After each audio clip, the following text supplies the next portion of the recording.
I'm Lawrence at Gateway Medic, and eventually I'm going to come back to Twitter. But for now, I'm on Instagram and Facebook. You can follow me at the closed Facebook group, Canadian Health and Care Quality Improvement Network, also known as #Cha-Ching. And today I have with me Nathalie Martinek, Dr. Nathalie Martinek, and you've flown all the way to Canada, to Vancouver, for the first time in your life. Yes. Tell us about how crazy that was. Crazy what, the flight itself or how it all happened? I guess how it all happened. I mean, we have a story, Lawrence. We met on Twitter. And then... That Twitter. That Twitter. It's ironic, you know? They barred you, and yet here we are. So, I mean, this would happen without it. Thank you, Twitter. But you're a paradox. So, I started a project to teach people coaching and helping skills that are not really present in education and training for every single health profession. And it was a way to create a community of practitioners who know how to help people effectively to tap into their own solutions, to resolve their own problems and reclaim a sense of control without using advice, counseling, therapy. So Lawrence was one of my learners and journey people with me, because that hasn't been done before. And and here we are. It was quite a journey. I mean, meeting you it was November of 2018, I remember, having our first chat. We had a little TCon conference on my phone. I think we were using Zoom. Yes. Zoom is a platform that you've used a lot to do. Love Zoom. Almost like an echo project, kind of connecting with a lot of people to share information, share tips. And I remember in the room, there was, from the Doctors of BC, there was Katrina Stein, and there was Jessica, I can't remember Jessica, but she was from Australia as well. That's right. And I remember showing you on the screen, hey, she's from Australia, I just met her. Anyways, yeah, that was at the Physician Quality Improvement Summit when I was talking to you. It was another conference, actually. And wow, so it's a quality improvement. This is sort of quality. And it was like just a few blocks from here where we are right now. Goodness. When that happened. Full circle, Lawrence. I know. And then I took a leap. I could sense right away that you really had a profound understanding of suffering, and in that realm, you understood the suffering of physicians, and you kind of had some ideas about what we could do to shift our being to be a little bit more sustainable in the work that we do, the hard work, because not only are we doing clinical work and interpersonal relational work, we're doing emotional labor a lot of the times, and emotional weightlifting, and we were not trained at emotional weightlifting. Guys are out of shape, and we've never practiced those muscles, and we never had a fluency for how to do that. That's nowhere in the medical curriculum, medical training curriculum, either in undergrad or in residency. So I found the stuff that you taught us for the SafeSpaceHealth moderator training really, really helpful on how to manage some of that emotional burdens that we take on inadvertently just because we have empathy. Care. Just because we care. And it's always interesting to me that the thing that makes us probably good at our jobs, that we really care, also make us highly vulnerable sometimes if we don't have all the skills. And so and you're able to give us, so many of us, those skills. I remember being on over 10 multiple 2-hour sessions with you and people from around the world who were training in this helping technique that I never heard of before, that I never learned before. And I've come to realize it was very much of a non-judgmental, safe coaching conversation.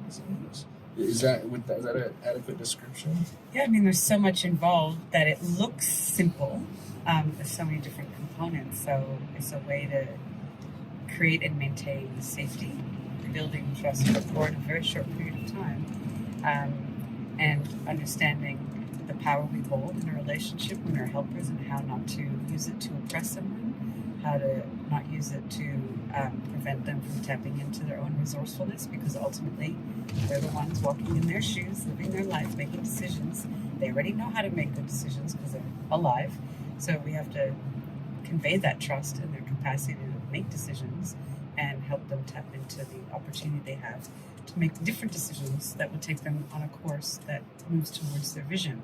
So it requires so many different skills to enable that, and it means that we also have to retrain ourselves to not jump in and try to fix things for people because we are uncomfortable with their suffering, and we're uncomfortable with their suffering because of our own suffering that we are not comfortable with. So we're, creating it. We are in a mirroring experience, and we want to mirror an experience that promotes peace rather than perpetuates anxiety. But Natalie, that's what we went to school for. We went to school to fix people and to fix things. You were misled. I'm sorry. I'm there to help someone, and I can help them because I'm doing well. I get paid well. I'm privileged. I'm there to help people solve problems. So when I can prescribe something that can take that suffering away or reduce that suffering, I really want to do that. But you said I can take away somebody's power. Yeah, because just because someone shares their problem with us doesn't mean it's our role to leap in and fix it. They are disclosing something because they trust us to do it, and they're not maybe saying it to anyone else. So it's a sacred thing that we have. It's a sacred opportunity we have, and by jumping in and going, yep, I'm going to save the day. This is all that you need to do.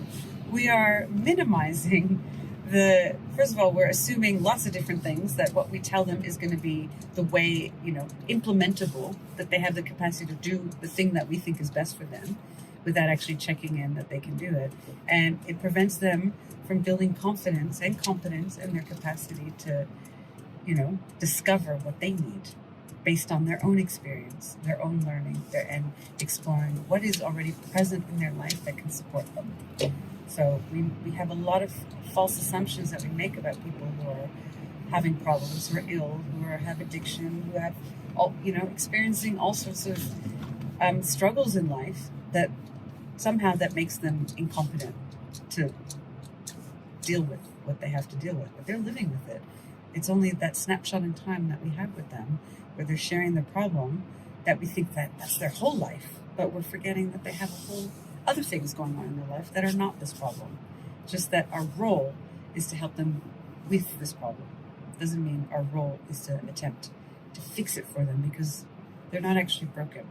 They might say it about themselves that I feel broken, but when you start to explore what does brokenness mean, what does that look like, what does it feel like, you start to unpack more of the nuances of their experience. That it doesn't mean that they're broken. It means that there's just suffering. There's unknown. There's loss of control. There's a sense of powerlessness and hopelessness. That's not signs of brokenness. It's a sign of not having peace. So we can't jump in based on our own anxiety because they're experiencing suffering and I have to do something about it, because all we're doing is fueling more anxiety. We have to tap into it we have to help them from a place where we feel at peace with their experience, that they're having an experience that they don't yet understand the purpose of or how it happened, and we can help start to make sense. We can help them derive meaning from it, or at least get to a place where they're like, this is the problem I'm having right now, and I'm going to have lots of options. And even though I came into this conversation not knowing what options I have, or even not thinking I had any, I'm going to have options, and we're going to work together to help me decide what is the best next step. Doesn't mean the problem's going to go away, but I'll feel more empowered knowing that I have some control in this situation. So that's my take. So it's a different process than what most people learn. I think in my past, I've been so burdened by the emotions that come into the room in that sacred space, and I feel so honored and privileged to be there for that. And then, but when I carry that pain kind of, I feel the suffering, and then in that state of suffering, sometimes I lose clarity on what really ought to be done. We talk about professional distance. I think there's Sir William Osler, some Canadian physician, he spoke about Aequanimitas, or some other fancy word that talks about a professional distance. And I don't know, it's easy to say, but we're not robots. And when I feel that pressure and that suffering, I feel like I have to do something. And if I don't do something, I feel like I haven't solved the problem yet. So I carry that with me. I take it home with me sometimes, and then I'll bring it. So you derive satisfaction from knowing that you fixed something, and that's the way you feel effective, and it keeps fueling you to want to go back and do more. And so when you don't have those, hits, those adrenaline hits, it's like, oh wow, I did something, we solved this problem. Their life is better. Dopamine of solving a problem. Yeah, then of course it's going to create some sort of negative sense and false sense of ineffectiveness when the way we measure effectiveness or the way we qualify effectiveness is maybe what needs to be nutted out more than it has been. And so when we say we have to do something, there's so many do's that we have to do. A do can be I'm going to sit here and listen to them, so that facilitates the sharing of the story and giving them the space, because I'm here for them, I'm not here for me. And another do is you ask questions about themselves and how they currently understand their situation, how they dealt with challenges in the past. And you could be looking out for their resourcefulness, their strengths, their capacity to solve problems, how they go about it, what are their priorities, what keeps them hooked into living this life, what keeps them going, because when you tap into that hook, you're acknowledging that there's things that are important to them, things that matter to them, that keep them going. And that can be a fuel. Another do is you look up something on the internet together, to give them more information. Another do. There's so many do's, and one of the doings is inaction, where you're just not passive, you're leaning back and allowing them to have the space for things to emerge, the wisdom of the alchemy between you two to reveal itself. But Nathalie, I went to school to get tools, and I have a full tool belt. I have all these tools, and sometimes I feel like I just got to fit my tool to their issue, and just sitting there and listening, it feels like I'm not doing anything. And people are paying taxes, and that's paying my salary. That's how. If I just sit there and listen to people and don't do anything, that doesn't feel responsible to me sometimes. And I feel like I should do something. I should prescribe something, or I think you need to ask yourself if the doing is having the outcome or the effect that I think it should have. And how would I know unless I ask my patient? Yeah. I don't think people want to know the answers to that. I often don't ask, because I know we don't have all the tools that fit the patient's needs, and then all around. What if you do? What if you actually have all the tools, you're just not using them because they haven't been placed as high value as the other tools that are, have bells and whistles associated with them? If you already have all the tools, it's just that the educator didn't say you're going to need to use those tools more than these fancy ones that we're teaching you. Maybe that's all it is. So our system doesn't have the resources, so I can't refer and solve problems. So you're saying that I actually have the tools of just listening and just being present with them? And so there's lots of assumptions, and I think the tools that you're taught are there because of a certain set of assumptions about patients, about illness instead of wellness, about wholeness, about holistic approach, or a system-based approach, understanding. You're talking about medical history, the history of the medical curriculum, that we assume that things are broke and we got to fix it. Yeah. So you're going to be given tools that are from that perspective. You're not going to be given tools that support wellness, because that's not what you've been trained in. What do you mean? Like, when I solve problems for the patients, aren't I giving them wellness? No. They already have it. You're not giving them anything they don't already have. It's just it's needed to be acknowledged in your time with them. And you don't have to use the word wellness. It's, again, acknowledging what's working well. Where is their health? And health is not just body. It's social. It's environmental. It's financial. and physical and spiritual. So those are the things that are all parts of health, and they're all parts of wellness. And so by exploring with them, what's in your life that supports you and that can support you right now, you're actually acknowledging, you're identifying the resources that are already there, that don't require more money, more time. They're already there. So you don't have to, you're not the provider of these things, even though you're called a provider. And I think that's another misnomer. Yeah, I'm a healthcare provider. Yeah. I provide healthcare. You don't provide my health. I provide my health. My food provides my health, my environment, my social ties, my experiences. You support me in my health. You're a partner in my health. And you're not the only partner in my health. There'll be lots of other people that partner together, that I choose to partner with to support me in my needs and priorities. So it's understanding your role in that person's life. But I'm the doctor. I'm the one who went to school. I'm the one with the MD behind my name.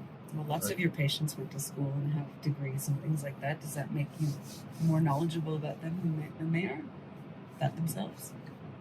I probably know all about the nephrons and the alveoli and something or other. Well, yesterday at your hot tub plenary. My hot tub plenary, yes. At the fourth floor. I gave a discourse in a hot tub. You mentioned something called the Illness Wellness Continuum. Yes. What the hell does that mean? That's not something we covered in medical school. Yes, I forgot the name of the person who developed that model. Basically, health is on a continuum. It's not illness, and we're trying to reduce illness, and then we have health, which seems to be the paradigm, the current predominating paradigm. So if we have illness and we're trying to reduce illness, we may not eliminate it, but we still have illness. What about this whole idea of wellness, of, like what I mentioned before, everything that is already working well? What are the habits that we engage in that support our well-being, that support us to stay alive? We can't discount that. That's fundamental. It's just things go out of balance, things happen that bring about illness, but it doesn't now take away from my wellness. My wellness is still there.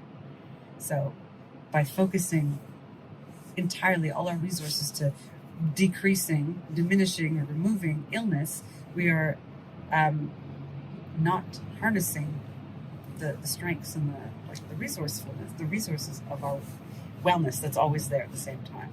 So illness and wellness are not, in my mind, they're not mutually exclusive. They coexist. It's just about where's the wellness, where's the illness. Well, illness could be in one organ, in my physical body, but I have wellness and spiritual wellness in my spiritual life, in my social life, in my financial life, in my connections, and so many different ways. How do those help me?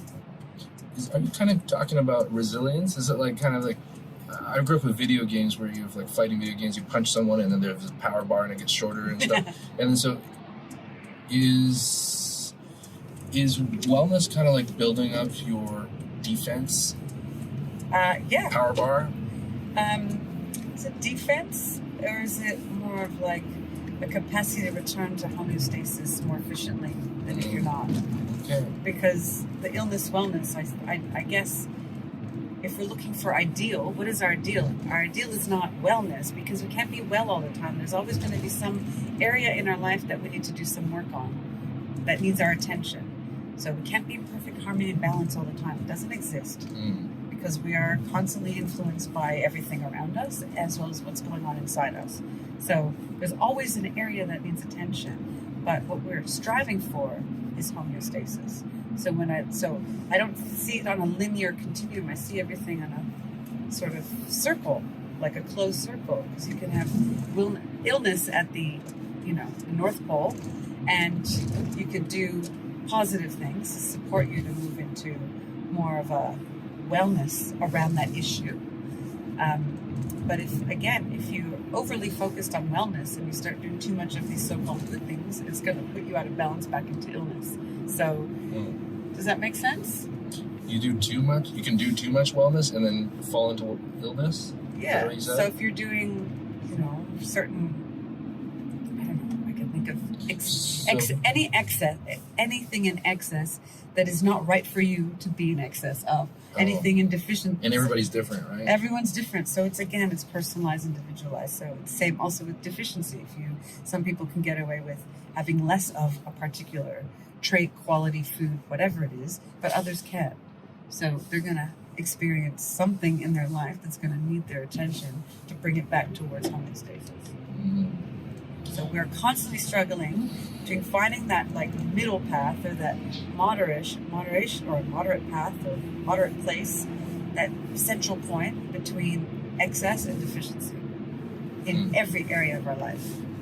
In our partner, in our relationships, in our way we consume food and drink and sleep, and could be medication, could be online social media use, be in always needing to be there for other people. It's like the way we engage with others that can be excessive, that we deprive ourselves of our own attention and we put our needs last. So then you're going to get sick and you're going to realize, oh, I'm doing too much for everyone else, no one's there for me. I need to start giving myself more time and put some boundaries up. So that's what happens, to help teach us where we need to make some changes. So if now, as a family doctor in the British Columbia system, if I'm to take this approach, and I believe in this illness wellness continuum, it sounds like maybe I should be spending more focus on the wellness side instead of just the illness, just the removal of symptoms. Yeah. And if I do that, and I don't have the skills to do that now, do I have to go back to school and learn it all? You do need some upskilling, but I see everyone having all these skills already. It's just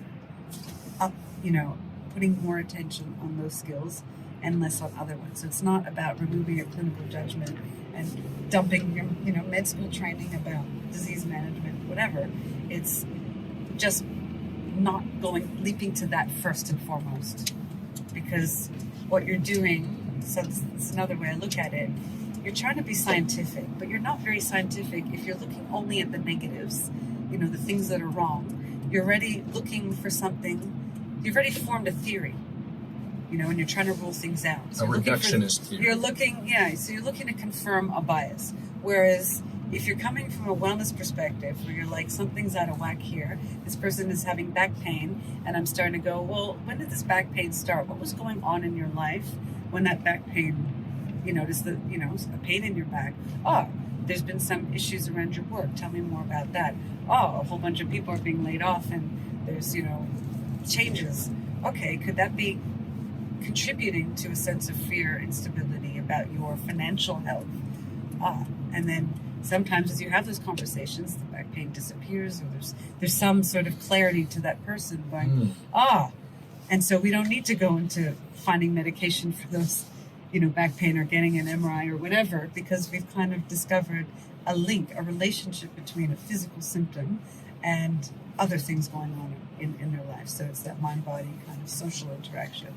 And does that make sense? So I think I've seen that before. We're looking at patterns. We look for patterns, recurring patterns in that person's story. And then you can formulate a theory with them. Like, could it be that this is linked to that?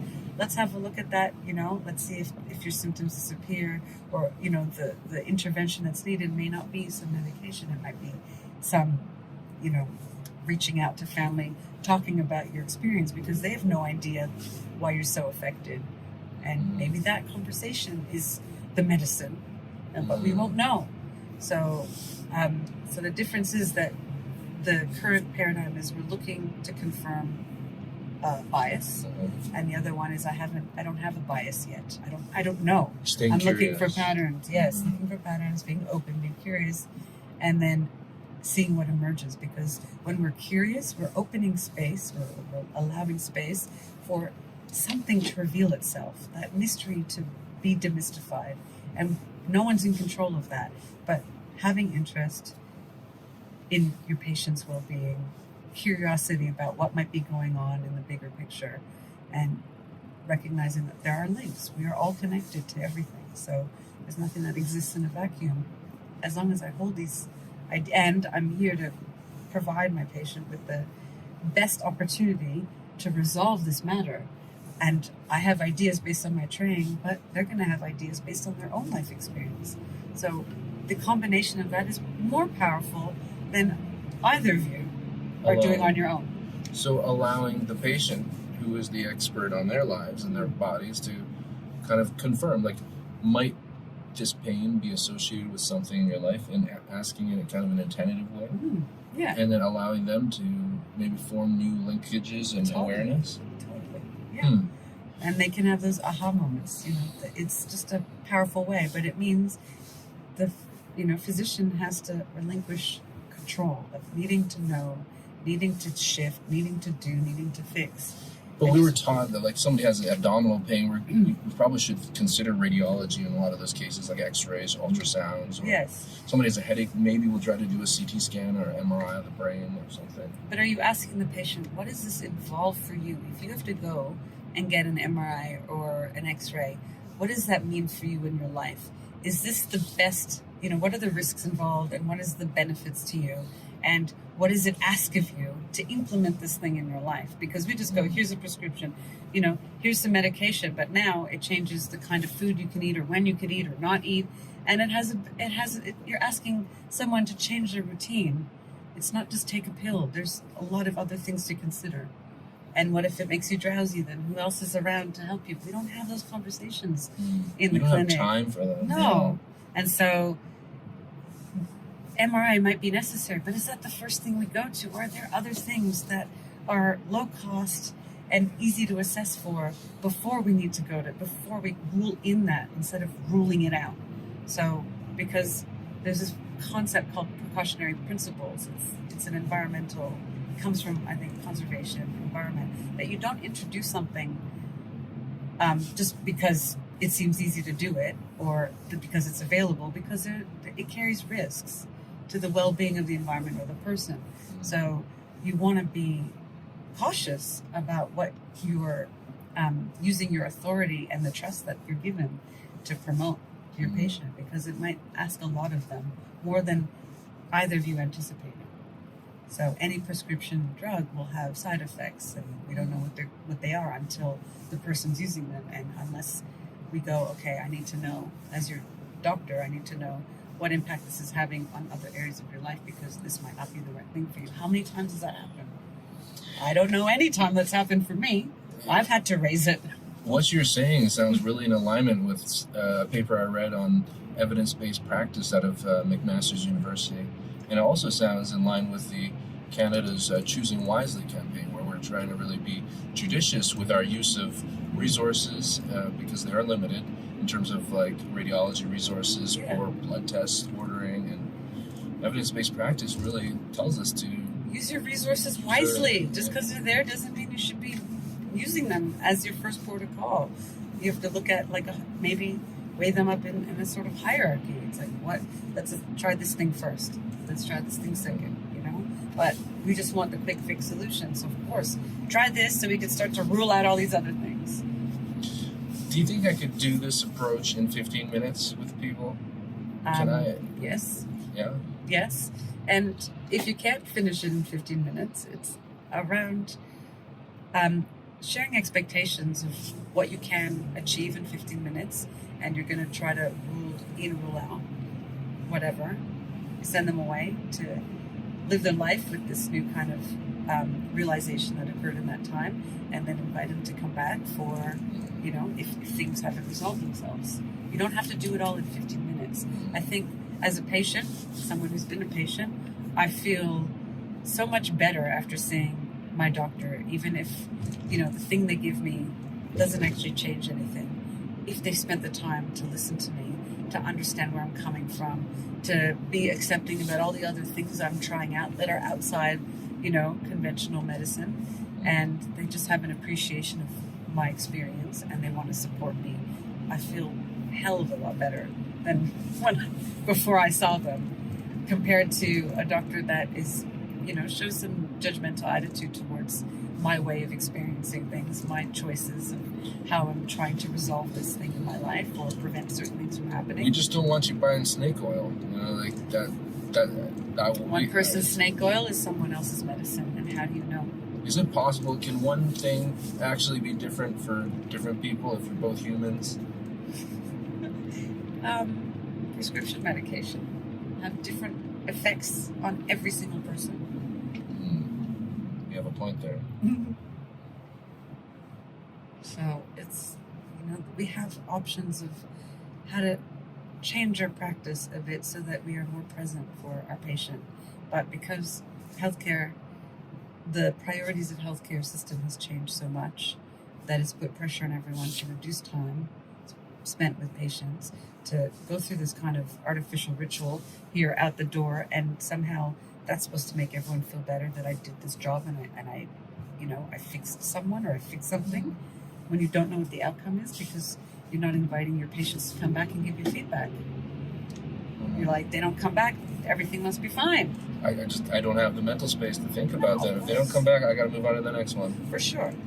Yeah, but wouldn't it be nice to have these ongoing relationships where you're actually customizing your practice to their needs and you're learning from them, and that makes you just like a more efficient and satisfied practitioner because you know that what you're doing with them, not to them, with them, with shared expectations or shared, understanding of the work that you could do together, knowing that even though, their illness isn't being resolved if they have a chronic illness, but the experience of their illness is better than before you were doing that, that's already a difference. So it's how you qualify, I'm making a difference. We seem to think, presence or absence, very black and white of a symptom or an illness, but that's not it, because we're not binary robots, right? So we have this experience of life that is complex and beautiful and painful, and if we don't stop to try to appreciate all the ways that we are going about living our lives and just going, yep, I want this suffering to be over just as much as you do. Here's a pill. We're missing opportunities for learning. Sometimes I don't have the capacity to do this type of this listening. My life is so busy and take a day off. I can't. I have to save the world. Do you know what I'm doing in my practice? You're not saving the world, so what? You're not. You don't have to. No one's job is to save the world. The world doesn't need your saving. What? No. How dare you? I know. I'm just like throwing all your paradigms out the window. There, I'm gonna open the window and just like shock at this poor Italian trattoria. At the mountains. Delicious. I'm in Vancouver looking at mountains. It's crazy. It's beautiful. You want to take a moment of silence and enjoy? It's beautiful. Stunning. Yeah. So you have options. There's opportunities in every moment to do something different. But amidst this time of scarcity, we know how much waste there is. How can we actually let patients who haven't ever studied medicine direct how resources are used? I'm not saying that they direct. This is a collaboration, which is, again, not the way you were necessarily trained. They know about them. You know about medicine and the physical body and anything else that you've been trained in. Bringing these sets of knowledge together to solve a problem together, is so much more effective than just saying, I know what's best, here's what you do, and not actually seeing if you're correct or not. Not very scientific. I'm sorry. There's a lot of quoting of, we practice evidence-based medicine, but when you're at your computer talking, and your patient's over there, you're not even touching them, you're actually doing what is not evidence-based medicine. So, careful with how that's used, or when you're not tapping into your patient's values, what's important to them, what their priorities are, you're not practicing evidence-based medicine. You're just using science and trying to, enforce the scientific viewpoint on someone, and the scientific evidence did not involve that patient. Did not, wasn't generated based on that person's experience. It's just a bunch of hard data that you're trying to apply to make something disappear. But there is so much evidence out there for all the tools that I have, and how is the evidence for that person? How is it possible that patient has something that I don't have the research for? Because it's 2020. We're unique, and we're not predictable. Well, some aspects are, but medically we're not predictable. So a lot of it's trial and error, and you just have to get better at sitting in that discomfort of uncertainty, and that the more that you're transparent about, this is what I know, this is what we're going to try together, and We don't know what the outcome of this is going to be, but the evidence suggests that this is beneficial. Let's give this a try. How will that look? What impact is this going to have on your life if you do this? That's why I want to, check in with you and come back and see me in X period of time so we can look at what's changed since we've put this into your life. That's what we do. We wouldn't want to have these conversations, except for people who are like, doctor, just fix me. Because there are lots like that. And there's going to be those who want to be active participant in their own health because they're active participants in all their areas of life. This is no different. So I got into medicine, and when I was going into medicine, I was told that this is going to be a good job. You're going to have, and especially family medicine, you're going to have a 9 to 5. You're going to get home. You're going to have time for your kids. You're going to make good money. You're not going to feel like you're struggling for money. You're going to have money for like vacations and everything. But that's not really the reality now, because the only way for me to actually make enough money is if I don't spend all the time and I just kind of go a bit quicker. Yeah, but are you there to make the money? Is that why you went into medicine?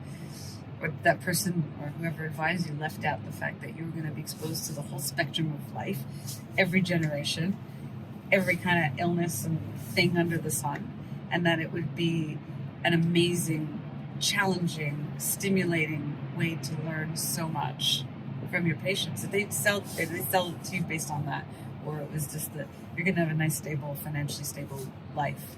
But I can't imagine that that's why most people would go into family practice. That it was for some financial stability. Maybe that was true 20 years ago when the system was quite different and you didn't have so many other expectations. More of a business model now. So I can't imagine that would have been your motivator to go into medicine, because if that was your motivator, then you were going to be disillusioned. I think I am disillusioned right now, and the government just wants me to, partner with nurse practitioners now and bring in nurses to do all the work, and then I'm not even allowed to choose which ones I'm using, and they're expecting me to use that and then see more patients. I heard evidence today that kind of partnership is, when it's done well and it's done with respect and, again, transparency and desire to, shared vision and purpose, it's actually the most satisfying experiences that both in the partnership have. But who's going to make that vision and purpose? You both decide. I have to go in there and talk and make a... Not just you. It's a partnership. You're both involved. It's not you running the show. There's no running the show. It's you coming together, wanting... Why are you both there? Because you want to help your patients in their life, however that looks, according to how you've been trained and what's realistic for you in order to support them. So I imagine that that's something that you both would share. So start from there, find common ground. But so far in my career, I've struggled working with people with me. Like there've been medical office assistants that I've wanted to fire, and it's so hard working with people, and I already don't have a hold on it right now, getting good help and stuff, and now I'm expected to add on more people into the team. I don't know if I'm a good team worker. I don't know if I have the skills to do that. Well, it takes leadership skills and a person who can create a community, because it's a community, right? So, and you all have to be on the same page, and you all have to have space to hear each other's different ways of perceiving situations, and to be willing to work with each other to solve problems. Because, like I said, wisdom of a group is far better than your own in resolving an issue, because you have multiple perspectives.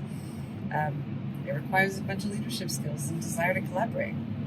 For right now, I have to see my 40 patients every day, 5 days a week, and I take the weekends off, of course. I go play tennis, I do whatever, but there's no time for meetings. So I have to start doing clinic meetings and make space for discussions and vision and purpose. I have to do that? Yeah. Investment. Invest a lot of time early on. Get clear to form that foundation.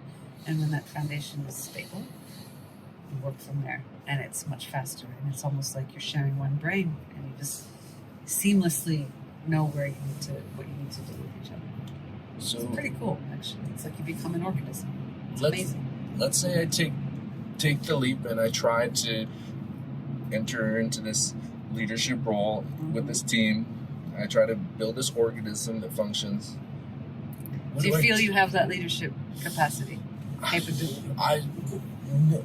No, because I was never taught this stuff. All I did was medical school, and then when I came out, I had to pay my loans, so I just started working. So I haven't had time to train in leadership skills But everyone has the characteristics of that could make a leader. You just have to. It helps to have a mentor or someone who is a leader, who's a good model that you know, like I want to be just like that. You know, they inspire me to want to be better and to work better with each other. I want to do that. I do know some good leaders, but I'm not that good leader. I can never be like that person. Of course you can. You could be like you, right? But you as the leader, and they're just modeling. They're just your reflection. They're just showing you. If you want that, that's what you can be. So if I can be that, and then when I tell people to do something, they'll do it. They'll do it, right? That's not quite how it works. But I'm the leader. No, everyone. That's why people follow leaders, right? Yeah, except when you're trying to build a collaborative practice, everyone is a leader. Everyone has a role. Everyone is fulfilling their role, and everyone knows what they're there for and what they're meant to be doing. And but it's also great if there's a gap, someone is absent that day, and all the stuff has to get done. That's clear, easily discussed or negotiated. Who's going to do what to fill in that gap, that temporary gap? So it's not some one person deciding. It's looking at what am I good at, what can I, tick off really easily, and it'll be something different than other people. It's looking at what are people's skill set and who will best fit the need. But you don't decide that. You can see it in them, but it helps to have a conversation as a group so that they have choice. And they feel, free to express, their creativity, their values. Come to think of it, I think that the Doctors of British Columbia here in BC has a scholarship program under the Joint Collaborative Committees where I think you can take leadership training courses too. And sick. So I think, and that's like that's a 10,000 Canadian dollars a year, and they'll pay for your travel, your room and board, your tuition, and some meals as well. Yeah, sounds like a game changer. And you totally might actually gain some skills that could help me be happier in my practice, be more effective. Yeah, because when you're in a position where you're commanding everyone, it sucks. It sucks for them. And it sucks for you because you feel it. Think everything. And you feel like, nothing will get done unless I'm telling people and running the show. And that's not the truth. You've just taken. Why didn't they just think of that themselves? How come they couldn't see it? Because you've taken their autonomy away. You've taken their power to freedom, and you didn't do it intentionally. But it's you taking up space to fulfill obligations that are not yours to fulfill. You have yours, but everyone has theirs. That's why you hired them. So hopefully.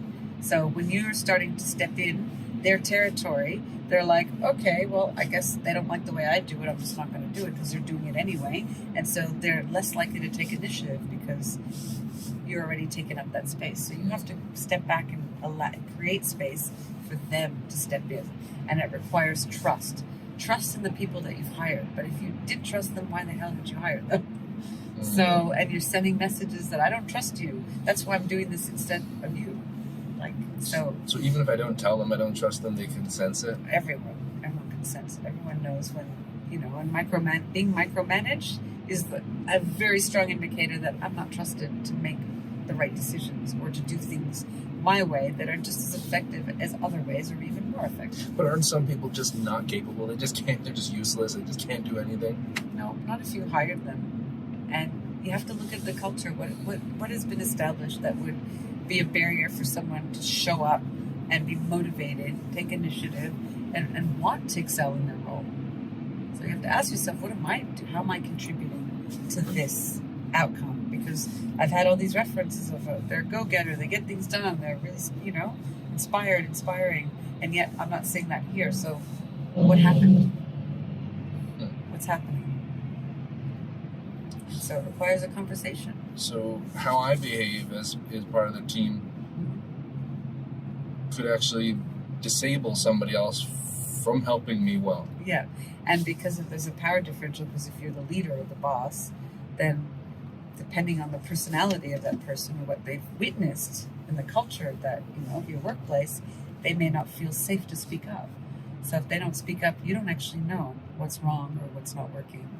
And so because you're not getting information, you're just going to keep doing what you're doing, not knowing that it's having, negative impact. Probably not just on them, it's going to impact everyone else too, and it leads to a poor morale in the workplace. And then you have like little bitchy whisperings, but you won't know about it until some shit hits the fan. And then it's like, so remember what I talked about, there'll be somewhere in your life where there's something that's going to go on that needs your attention. There's that, your workplace well-being. Because that's happened before, because sometimes after I've been really stern with the team, they don't want to tell me when something goes wrong, and I don't hear about it until all the wheels fall off. Yeah. And because they're too afraid, or you didn't listen. They tried, and you couldn't hear them because you kept taking up that space, or you wanted it your way. You're trying to, you're controlling. Because when you're controlling, it means that you don't trust. Yeah, because nobody else knows what they're doing. But that's not the truth. Nobody else cares. Yeah, of course. Everyone cares. Everyone's there because they care. Everyone wants to feel connected to their job. Wow, that's really bad traffic. Woohoo! Rush hour traffic in Vancouver. It's podcast traffic. It's podcast traffic. We could be here for hours. You won't miss your flight. Talking smack. I'm not going to miss my flight. No, you're not going to miss your flight. The other direction's flowing. So you can change your culture, especially if you're the one who's contributing heavily to, the poor morale. You can go, you know what? I need to recognize my contribution to this space, and I want to take accountability, and I'm going to, make myself a bit vulnerable, disclose my realization to the team, and then, go. I don't like this happening this way. This is not part of the vision that I've held, and I'm pretty sure that's not your vision, but I don't know. What do you guys think? What do you want? You gotta hand it back to them. So everybody expects me to be the strong leader, right? I can't really be making big mistakes, but you want me to go and say... Well, you've already made a big mistake. It's done. So you want me to actually be upfront about that and say, maybe I know I've been like this, maybe something needs to change? Yeah. It's part of psychological safety that you're transparent about your mistakes, and you model it's okay to make mistakes because I need to learn. We're learning from this, and it's not a condemnation, it's learning. And we've never all worked together in this way. So how do I know what's the right way unless I discover what less effective way is, so then we can discuss ways of doing something differently moving forward. But I had there's always those teachers. There's those teachers that we had in medical school, and they always You're not in medical school anymore. They knew everything. Move on. They were the one who inspired me. I want to be just like them, where I know everything. That person read every page of Robin's pathology. They knew everything. Gives a shit. No. Is knowing anatomy, physiology, front, back, center gonna help you connect with a person? Gonna help you, negotiate ways of working together that suits both of you? No, it's not gonna help you with that. It's misplaced. Just because you learned that there doesn't mean it was gonna apply to every part of your life. It's gonna apply for one thing, two things maybe. So, there's a lot involved in forming good relationships with people, and trust needs to be central to that. you don't have trust, same with your patients. It's fundamental to an effective therapeutic relationship. If there's no trust, it's time to move on with each other or go through a process to repair trust if it was breached or to form it. And it takes time with different people. It's not going to happen right away. It's because, you have to prove yourself, especially if a patient has been hurt by their experiences with previous physicians or, clinical environments. So they're coming in with that wound or with that trauma, and so they're encountering you. What are you doing to help create a welcoming, warm space that can let their guard down a little bit?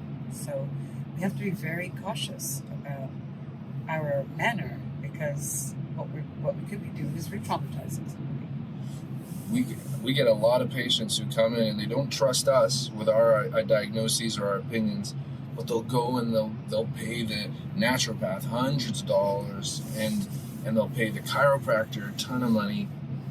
I don't even know what they're doing. It's not evidence-based at all. And Number one, I don't know what to do. If you call yourself a scientist, then it means that you're curious and you want to go and discover some things that you're ignorant about. So number one is maybe you should go and find out a little more about what chiropractors or osteopaths or whoever, naturopaths, what they do, and what they do that's different and what they do that could be similar. Where's the commonality? But all my colleagues say they're phonies. But how do they know? Are they making just blanket judgments without any experience?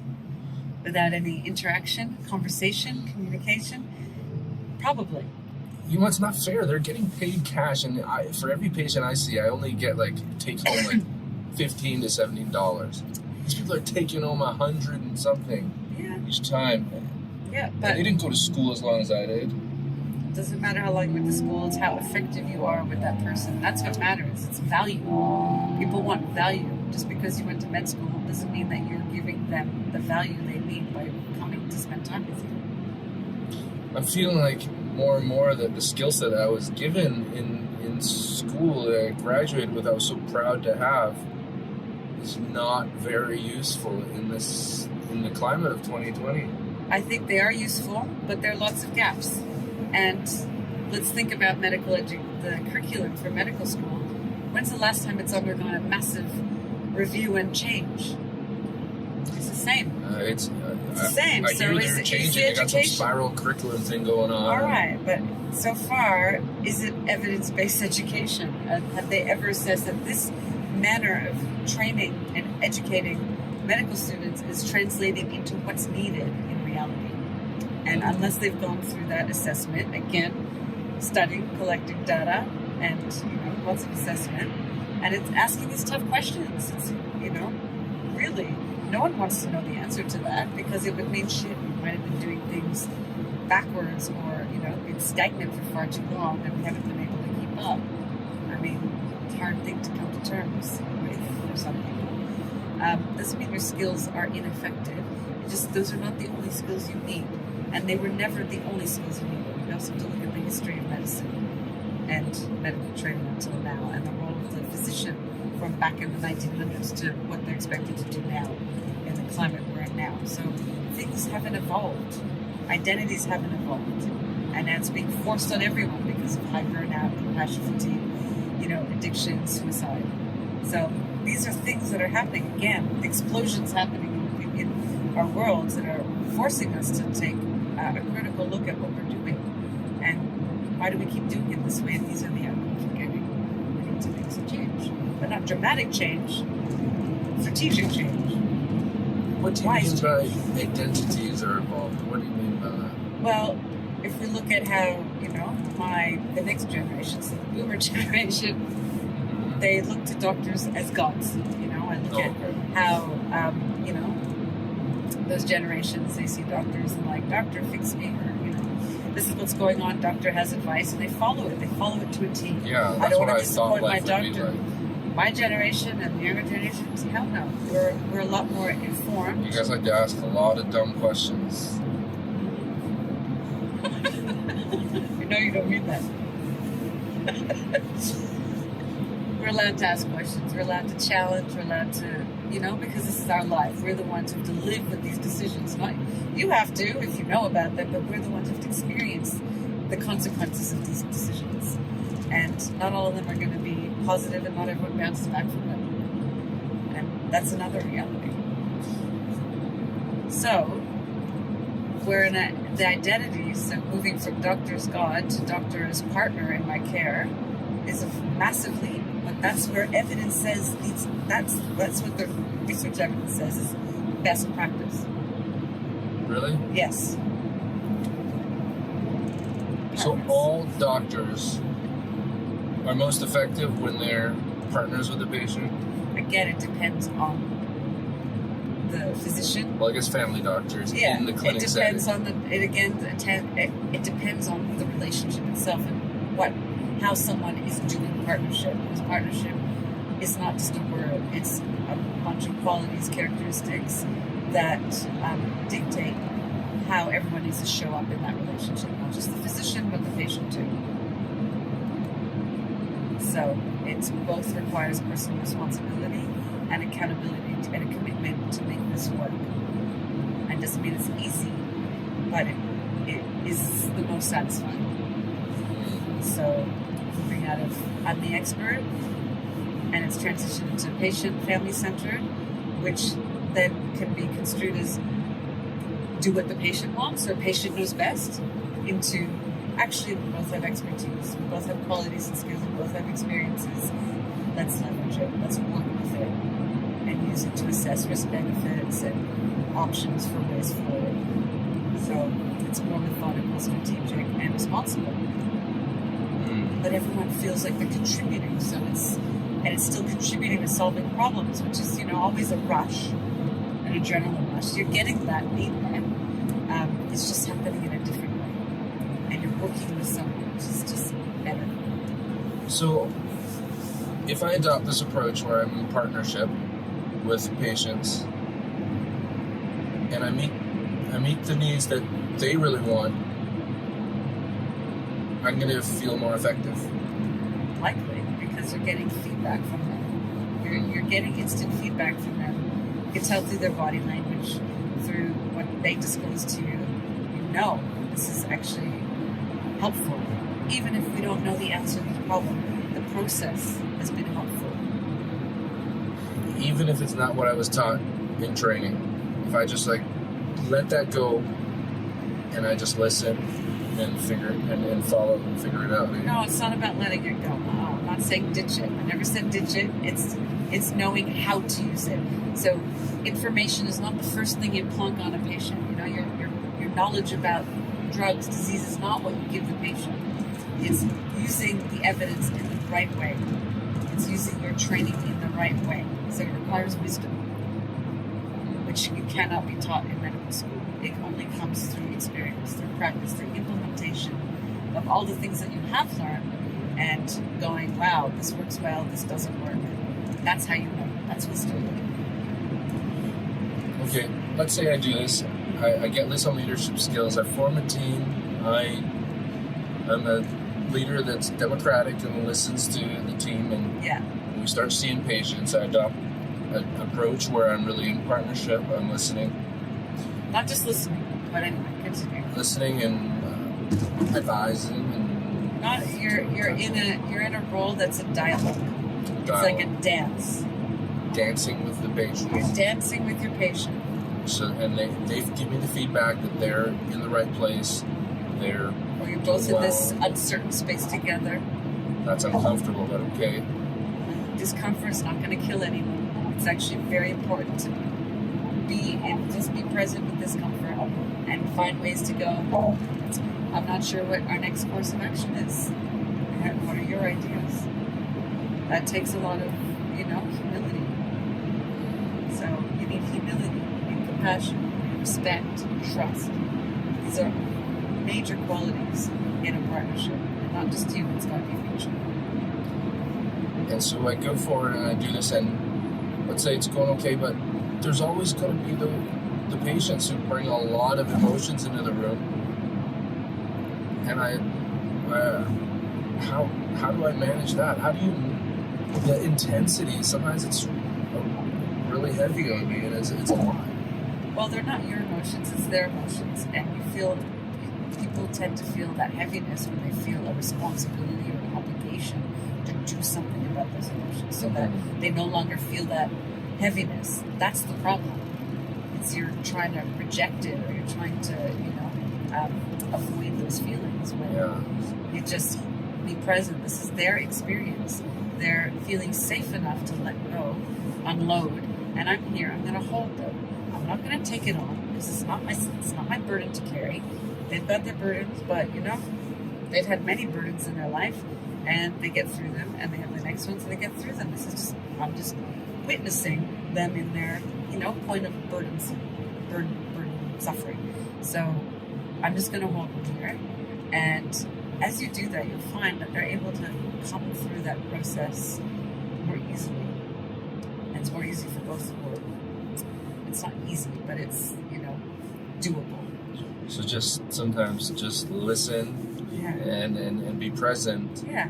Say, I'm and here. try to remember that I'm not responsible for these emotions. No, they're just feelings. They'll be okay.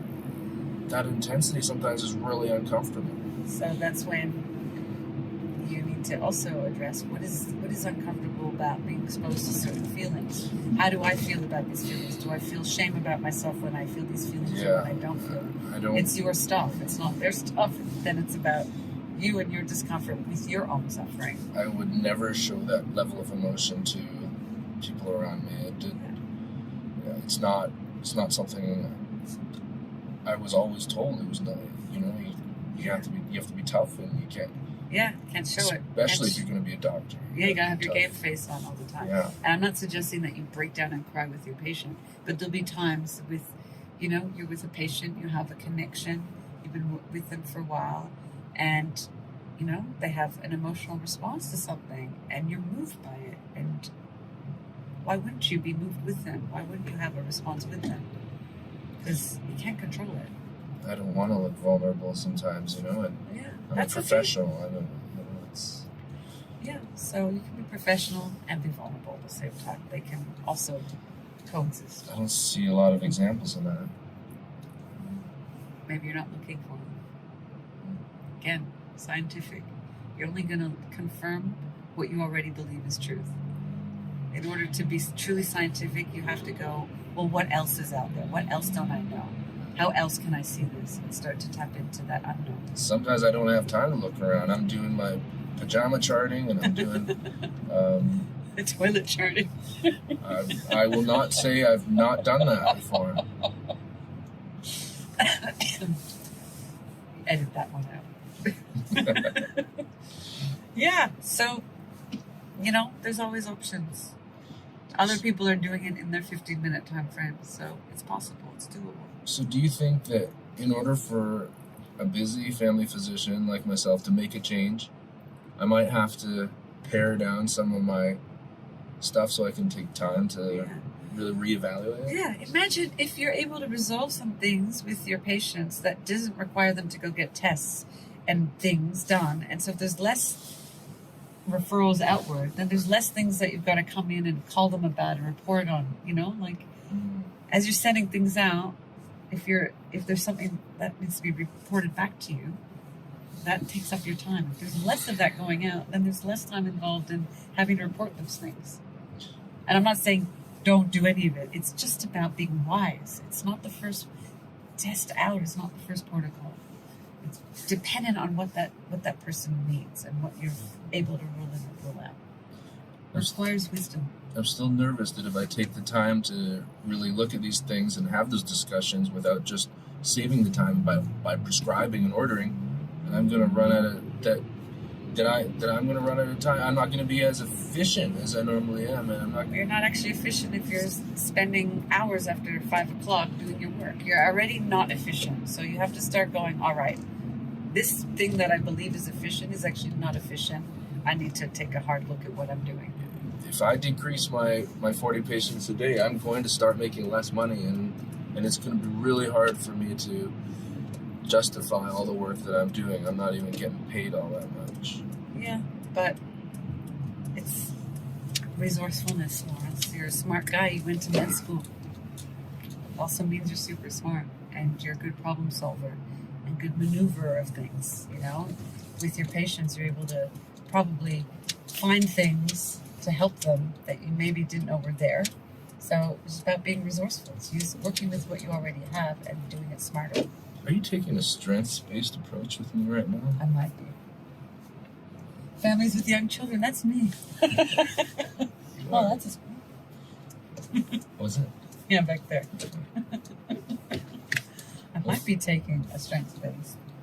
Challenging your bias. Sometimes when I work with either people around me and they're doing like my team, and they're doing things that I don't really want them to do, I have a really hard time telling them. I don't want to hurt their feelings, so sometimes I just suck it up and I will do the extra work, and then I have less energy. Yes. And why would you hurt someone's feelings by letting them know that what they're doing is it because it's unnecessary, or is it like they're doing something or you don't like the way they're doing it, or the way they're doing it is costly? And it's not the right way to do it. And I think if I said something to them, I know they're sensitive and they'll probably just shut down. So sometimes I just let it go, and I will go and do it the right way, like a workflow in my clinic, for example. So is the way that they're currently doing it getting the same results as the way you would do it? No. Okay, so it is not. It's an issue. Okay, so it's not about. And if you're worried about, I mean, we're always going to worry about hurting feelings, but this is professional, right? Like, and it's the way you approach it. It's saying, I've noticed that you've been doing something this way, and I'm wondering if you've been trained in this thing, or because, you know, it's giving these results, which is not the results we need, you know, or can I show you another way that gets the results we want? So I've got to enter into that uncomfortable space and actually talk about it. Yes, you have to talk. And when we need to talk. Talk. It takes so much energy. It takes less energy to come to a place of shared understanding and resolution than what you're currently doing. I wonder you're feeling so tired. But what if holding all of this inside? What if doing everything? What if the patient comes in and they are really not doing the right thing, but I know that if I tell them that they're doing something unhealthy for themselves, that it's just going to open up more talking, and then that's the other thing. So when we talked about patients' needs and priorities, you can go, I'm going to zone in on that thing that I see that I'm judging as unhealthy and bad for them. Mm-hmm. But did they raise that with me? Is that their priority? Is that what we need to focus on? No, but I see it as a priority because I know in how body works, and that's the thing that needs to change. But what if that thing is actually helping them and you won't know it because you've made a judgment? What if they need that thing? That's what they've got right now that is supportive of their survival, their living, their pleasure. But it's unhealthy. How could it be good for them? So that's, again, this binary black and white, unhealthy versus unhealthy. What is unhealthy for one person could be beneficial for another. So you won't know that unless you start exploring.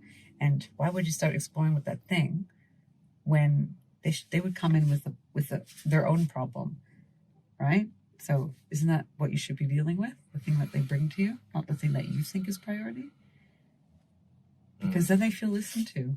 And then maybe in the conversation, if there's a link, you can go, I've noticed that this is something that you're doing, and, you know, this connects to the symptom you're talking about here. What do you think about that? Do you want to hear about what I know about, or what is known about this thing, and it's linked to your symptom? So you're asking and giving them a choice. And they might go, no, I don't want, I already know, but I'm not going to stop it. And you're like, okay, so let's look at how we can help you with this thing and how it's connected to your wider life, because maybe they're not concerned about the symptom, but if you can help them see that thing is affecting their quality of life somewhere else that really matters to them, then you have a way in to start to support them to make a change around that behavior. But you can't do it because you're like, this is, what you're doing is wrong, and I see a better way, and this is how you should do it instead. It's not going to work.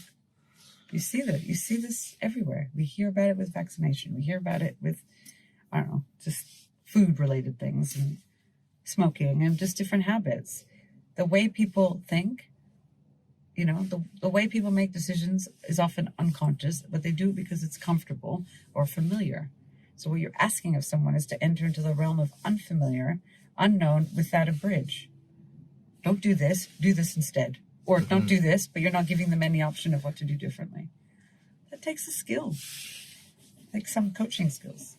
It sounds like I need some coaching skills. And it takes respect, because you're being disrespectful to that patient's life and their value system when you're like, that's wrong.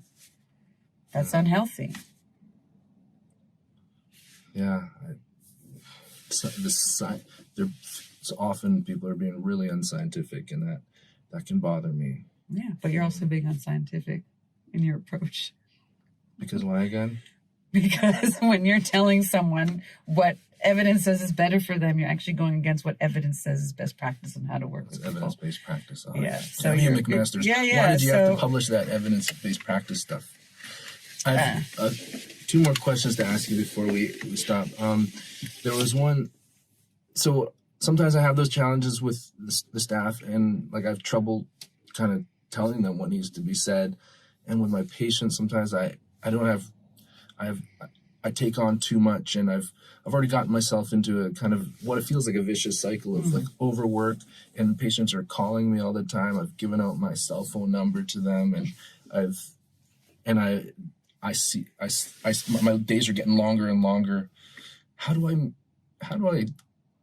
I'm not that great at communicating, and how do I actually communicate more effectively so I can actually get some more control in my life? And well, if you recognize that communication is a weak point for you, then it's like, okay, what professional development training is available for me so that I can improve this? Because communication is a source of, like, ineffective communication is one of the greatest sources of suffering. So not speaking about something that is important to us in order to create some benefit or to, raise awareness about a problem is a massive cause of suffering. You're internalizing it. Yeah. And you're not voicing things that are actually really important. And then you're also creating an environment where people don't voice things because you're not feeling safe. They're not feeling safe. So it has like widespread. I think a lot of myself and my colleagues are suffering like that. And so wouldn't it be cool if all of you did some communication? We only communicate when things get to the boiling point and they explode. So why is it so hard to go, I'm noticing there's, this is a kind of risky thing that I'm seeing is happening. And if we don't deal with it, this is how it's going to escalate. And I know this because it's what's happened before. So can we have a look at this? So instead of using blaming language, like you're doing it wrong, you need to do it differently, it's like, I'm noticing this is what's happening. And when we say it from that perspective, we're acknowledging we're all playing a part in this thing occurring, not just you.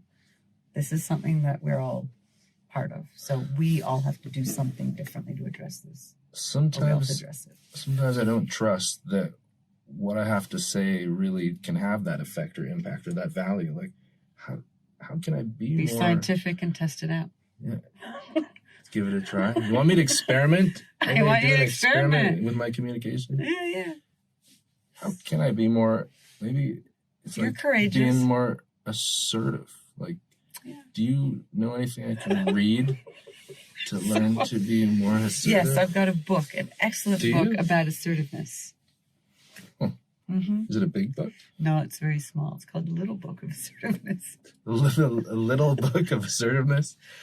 But it's, it looks little, but it's actually quite profound. Has anything like this ever been published prior to your book? I don't know, because I don't read other books, so I couldn't tell you. Yeah. However, what I can say that would be different than pretty much all assertiveness books on the market is one, the main experts in assertiveness tend to be white men, and I'm a woman. And if we look at society, kind of has been established by men and creating the social norms and the cultural expectations, men. So when they're saying these are ways you can be assertive, they're not looking at the power dynamics that exist in society or in organizations or in relationships. And it may not be safe for, say, a woman to be assertive according to their approach, because it might actually have some really negative consequences. So this book is about a way of communicating assertively. So assertiveness is about saying, this is what's needed here. And these are the values that I'm attempting to express. These are the boundaries that need to go in here. And this is my accountability. That's your accountability. And this is the outcome that we both want. So there's a lot in assertiveness that's more than I'm going to speak what I want, or I'm going to say no. Way more sophisticated than that. But it requires planning, and it requires getting tuned into your values. You can't know what to say to, create a change in perception and behavior without being tuned into your values, but also knowing what they want. And we all want the same things. Many of us have never actually spent any time explicitly looking at what our values might be. Yeah, recognizing power dynamics, that I can't just say what I want and expect a good result to occur if the person I'm confronting is used to being dominant and having their way and being in control. In my assertiveness, I'm threatening their control, and they're not going to like it. So I have to be communicating in a way that says, I'm not judging you. You're not a bad person, but this is what's going on. This is what your behavior is doing. This is the effect it's having on me or others and on us. And this is not what I imagine is what we want. So what can we do differently? Or what can happen instead? So there's no judgment in it. It's very direct and very neutral. Yeah. Neutral narrative. Yeah. So I haven't seen that anywhere in this way. I look forward to reading it. Last question. How do people find you and connect with you if they wanted to? Well, if they watch the hour and 16 and they're still engaged, you can find me on Twitter. I'm there a lot at Nats for Docs, as well as LinkedIn under Nathalie Martinek, PhD, I think. And my website at Dr Nathalie Martinek, Natalie with an H in it, drnataliemartinek.com. And that's DR. DR, yeah. And your Twitter because Nathalie Martinek was taken. Oh. And your Twitter handle is? At Nats for NATS for DOCS. Yes. And that's because I think you do some consulting with physicians. Yeah. That's awesome. Yeah, I'm here for docs. Everyone needs supports, and docs have docs, but they also need other types of supports that have not been conditioned by the system that you've come through, that they can see, working with someone who can fill in the gaps on their training and education around communication and connection.